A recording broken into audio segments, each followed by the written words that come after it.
Donc là, voilà, on va avoir notre purée de framboise qui est chaude et donc qui va faire fondre le chocolat. Ce matin, c'est ganache à la framboise pour les équipes de Nicolas Cloizeau. Le chef de la Maison du Chocolat perpétue le savoir-faire de l'institution depuis 20 ans. Il y a des températures très précises à respecter, entre 8 et 10 degrés pour que la ganache durcisse, pour retrouver justement cette texture qui soit fondante et soyeuse en bouche. Ce qui fait la qualité d'un chocolat aussi, c'est le fait d'avoir un enrobage qui soit fin, pour pouvoir laisser exprimer justement tous les goûts qu'on a mis dans la ganache. Donc la soufflerie va enlever le surplus. Et donc à la sortie, en fait, on va venir déposer un décor sur chaque bonbon.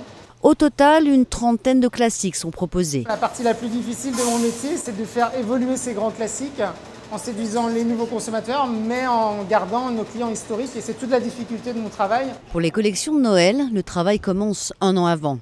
Pour Geoffroy d'Anglejean, le PDG de la Maison du Chocolat, la période des fêtes est le premier temps fort de l'année avec Pâques. Pour Maison du Chocolat, Noël est une période très importante. D'abord parce que c'est 30% du chiffre d'affaires et particulièrement cette année avec une concentration des clients sur une durée très très courte qui nous a amené en fait à doubler nos effectifs par rapport au mois précédent. C'est le cas aussi sur Internet, sur lequel nous sommes adaptés pour pouvoir servir les clients jusqu'au dernier moment. La Maison du Chocolat a vu sa fréquentation chuter de 20 à 25% depuis les attentats. Les 2 dernières semaines de décembre sont donc décisives.